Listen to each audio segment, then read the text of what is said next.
Today we have the privilege of having Dr. Amitabh Varma, who is one of the top neurologists in India with more than 50 years of experience in practicing, as well as a wide range of international as well as national experience. Welcome, sir. Thank you. Thank you, Gautam. One of the first things that I would like to ask you is about the state of the neurological diseases currently that we are seeing, and also what are the early symptoms of any neurological diseases. You asked me a question which has very wide repercussions. Wide in the sense, over the years I have seen the spectrum of neurological diseases increasing. Previously there was a time when people would think about degeneration as the majority of diseases apart from epilepsy, headache and stroke. But now we are finding so many other movement disorders where previously it was there, but now spectrum has increased.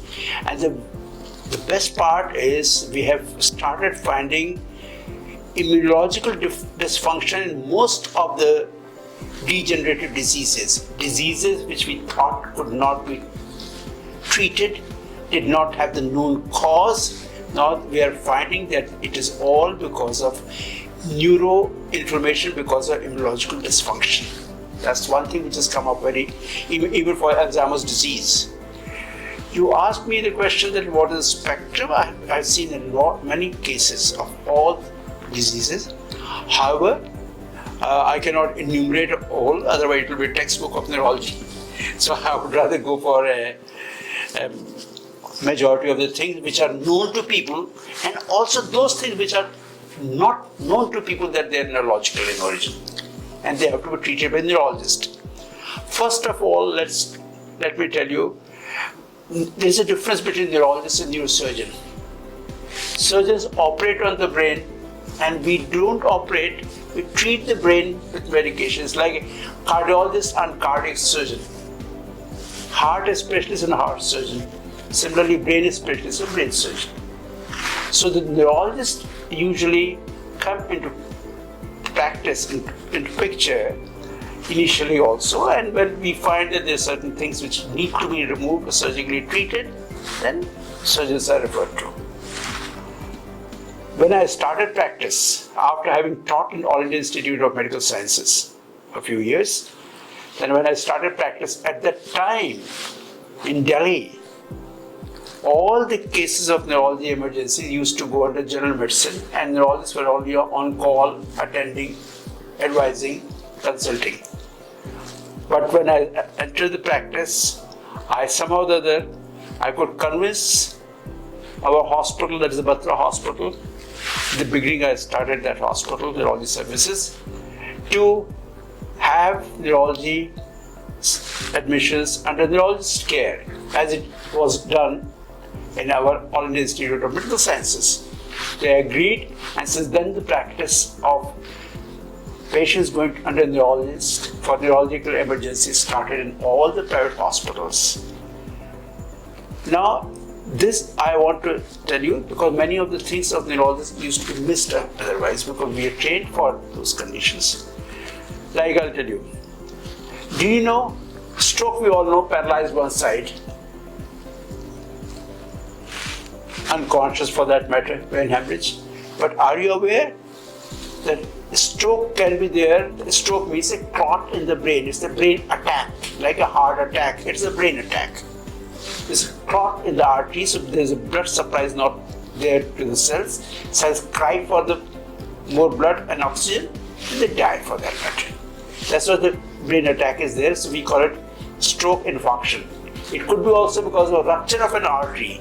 That also it doesn't supply the same amount of oxygen blood.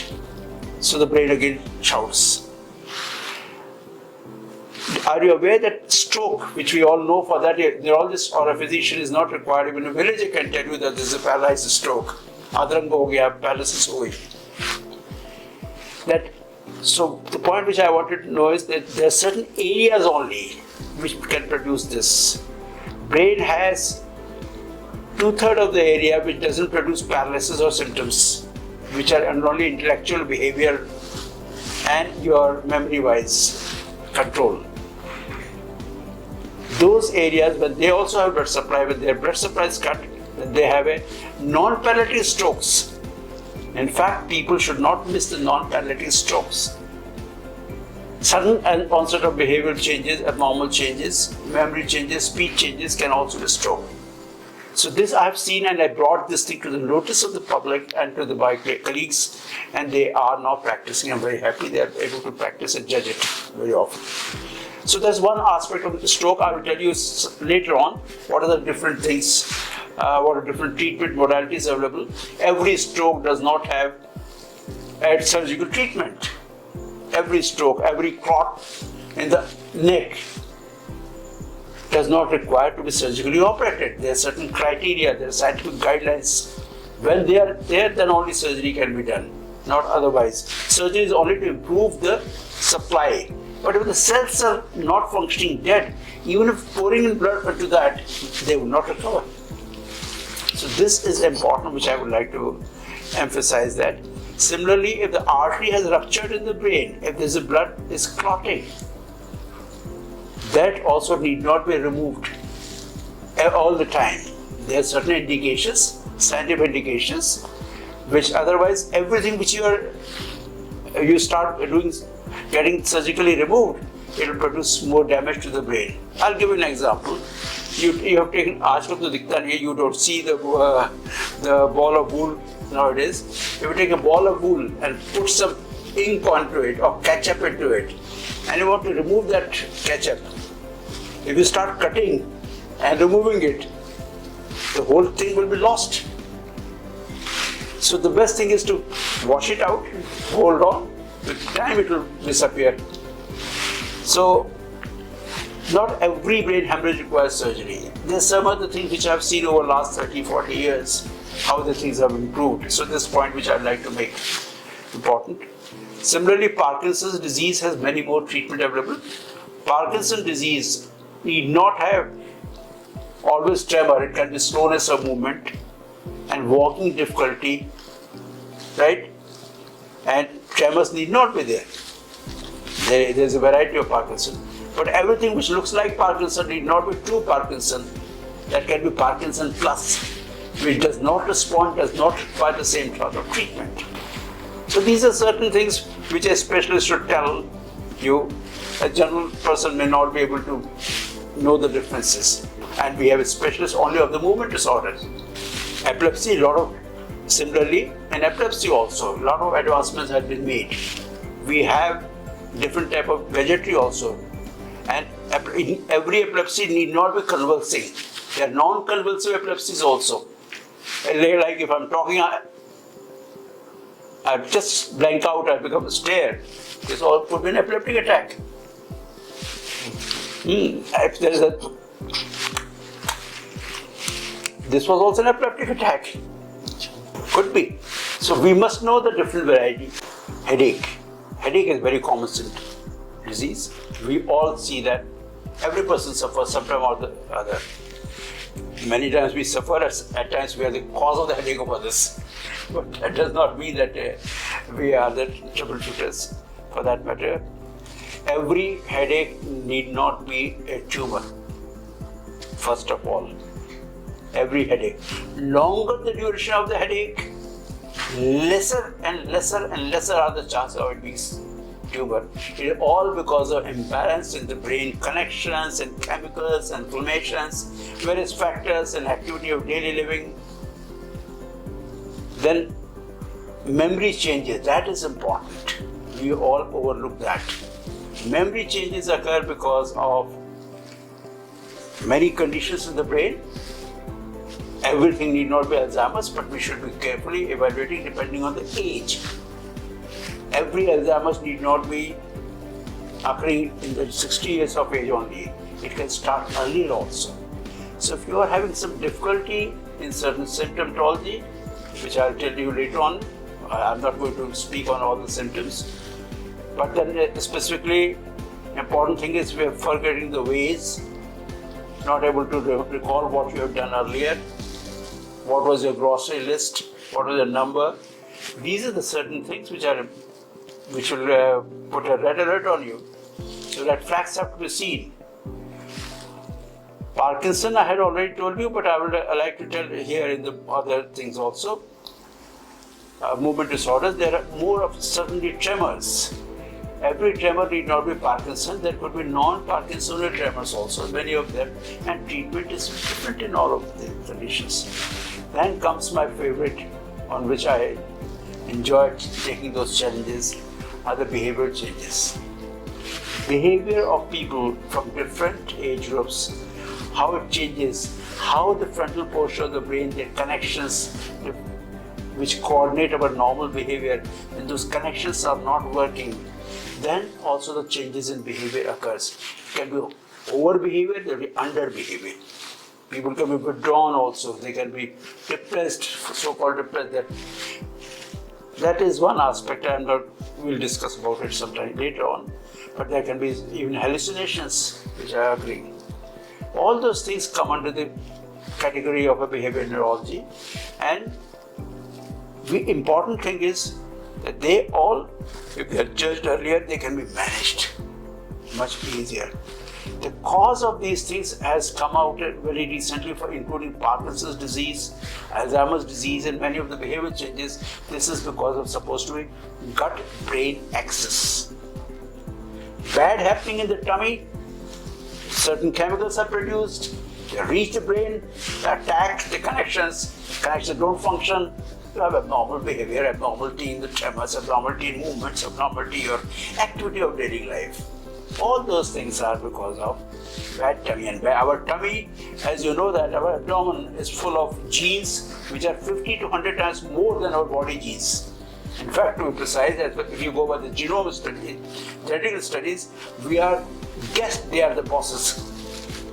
They make all the chemicals what the brain is making, almost all.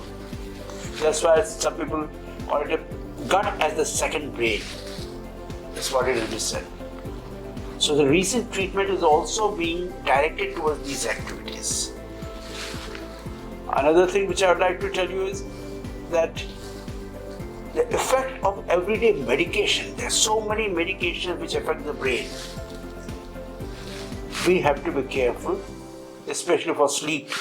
Sleep is a neurological phenomenon. There are certain cycles of the sleep, fast rhythm of the sleep, slow rhythm of the sleep, and a deep sleep. All those sleeps have to be seen from different angles. Everything need not be given a sleeping pill, suppressing. Try to correct the cause, try to find out the mechanism behind it, type of thing. And the sleep disorder is not only sleep apnea. Sleep apnea is one aspect. Everything. I have seen many of the patients with the sleep disorders. Every person has been given a BiPAP. That is not required. Stroke newer treatment from this, that we have started thinking stroke as a not only cutting off the blood supply and that is there, but what happens to the brain cells, what happens to the connection supporting cells. That's why it is known as a neurovascular unit, a complete, not only arterial supply, but what happens to the area of those who are damaged. A few cells are totally dead, some are unconscious cells. Their chemical changes are liable. So the work is on those directions, what has to be done. I would like to mention very clearly, I go into some of the very recent things which are yet to be adopted to practice. Keep on going all over the world and seeing what others are doing, trying to listen to them, discussing with them, and then bringing it. But not only what is being published. Before publishing also, because publishing takes 2 years, 3 years before it is published and then it's finalized. If you have personal contact, and you can do that. So those things can be practiced. See, it is important that the patients are benefited. Aim of the physician is only to benefit. Our aim is not only to give the report to the patient and medication to the patient or surgical operation, but he should be relieved. So the patient should be treated as a human being. Most important thing is doctors, I've seen over the years, younger people are becoming more of a technological physician, techno-physician, I tell them, rather than a clinician. Clinician will go by the patient's bed, see what is the knows the name of the patient, knows how the family is doing and what the person is doing. But nowadays we find that we are only worried about what was in the MRI, what is the CT scan, what is the EEG, what is the blood report, what is the patient. Recall that. Always be with the patient. Important thing to learn is empathy and compassion. Important thing is empathy. I like to say, if the younger colleagues are there, people, we must know the patient. Same MRI. My famous quote I will tell you, when I give lectures at different places when I'm called into it, then I say that don't go by CAT scan, dog scan, and rat scan. You will laugh. After all, what is MRI? Magnetic resonance imaging. Image. What is image?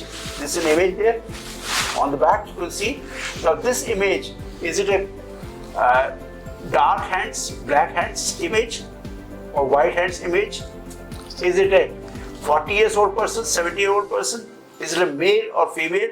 Is it living or dead? Can the image tell you? No.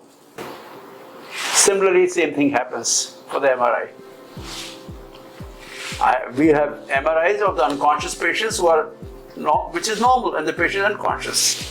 So let's not go only by the images. Sir, you explained quite a lot about the symptoms of neurological diseases, which at the early stage is difficult to figure out unless you look at it holistically. But one of the other things that we're observing is about what are the right treatments for neurological diseases. And what we observe in the current market is a lot of people or the doctors are prescribing medicines or surgeries very quickly into for patients. But could you please elaborate on what kind of treatments are really best suited for neurological diseases, and is it a holistic treatment that is more beneficial for these diseases? Well, let me first of all tell you, as you know, we all are not equal. We are all human beings. Somebody is 5 feet, somebody is 6 feet, somebody is without hair. Like this, there's individual variability. So all the treatment which we are giving is for a general population, general as it is evidenced by our medicine trials. No doubt the ideal thing would have been a personalized medicine, which is in the pipeline now. Personalized medicine, so that we know for individual. So one man's food should not be other man's poison. So that's what happens. So what I will tell you is generalized, but that also is tailored to the patient. Like we know for a stroke prevention, we have to give aspirin. But if somebody who has got ulcer in the thing, I will not prescribe that to him. Or somebody who has got headache or migraine attack, there are certain new nice medicines there, triptans are there. I would not give somebody who has this little conduction defect or heart disease or a silent heart disease since birth or congenital. I would rather be away. So we should be knowing when not to give. To give, there is a lot of literature, there is a lot of shouting, a lot of noise everywhere. What to give? But when not to give is more important. What not to do is more important. A human being is, if life is precious, body is precious, just don't keep on giving everything to everyone. So, surgery, as I said, yes, it is a must, it's a life-saving, nothing like a good surgery when it is indicated. The bottom line is, underlying thing is, when it is indicated.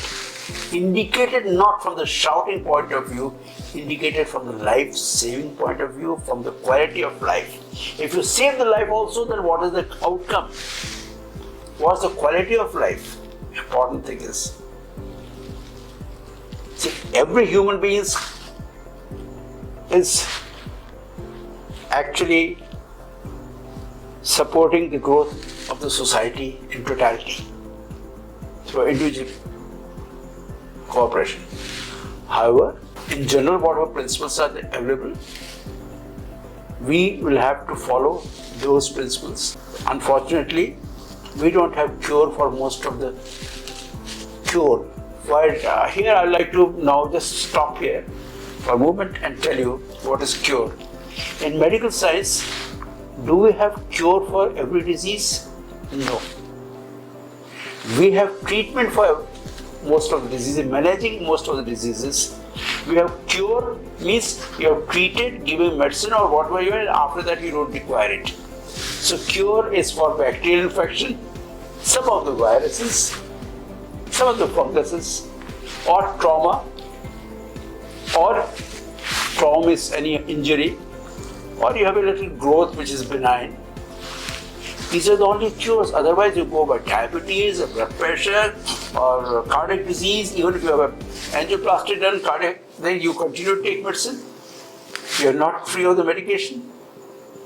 So, no disease in the medical science can have a cure. Let's understand that. But that doesn't mean you don't treat. You treat them so that you make them their quality of life excellent, able to contribute towards the society and their family. Obviously, family and then the society. So, we will tell you about newer medications for epilepsy also, which is, I'm not going to name this medicine is coming, that medicine coming. I don't want people to jump and keep on popping in the pill. Acha, iska control nahi ho raha hai, so this person is not controlled, let me take this medicine also, because Dr. Varma has said all this thing. No.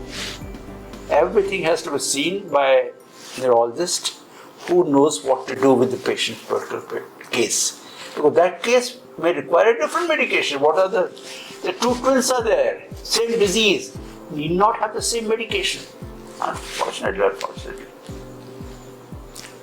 They have different picture. We have no doubt surgical treatment, newer surgical molecule. Now things are coming up, but the best thing is coming up is to have people are thinking of giving a nano delivery of the medication to the targeted delivery. Well, that's genetical pharmacotherapeutics are coming up. That will take a little time. Similarly, Parkinson, some of those who are not responding to anything and they're totally not able to look after themselves, and some of them, not all, I insist not all, some of them may be benefited by deep brain stimulation, EBS.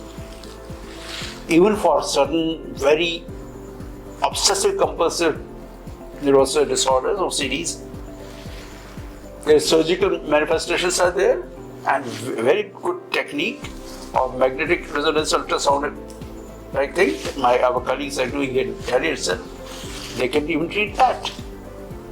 We have non-surgical, non-invasive treatment, regional brain magnetic stimulation, not the normal magnetic, transcranial magnetic stimulation, TMS. We have the thing which I am seeing very often is many of the nerve diseases and the brain disease have an immune dysfunction. Immunity is totally destroyed. Their autoimmunity is going against them. Not the classical autoimmunity of disease of polyarthritis, notice how muscular tissue disease. There are certain autoimmune diseases are coming up which attack the junction between nerves or the covering of the nerves or the fibers of the nerves or the nerve cells or the connecting supporting tissue, which is known as glia. They can be attacked by these immune cells, and therefore the function of the brain gets disarmed, depending on which area is involved.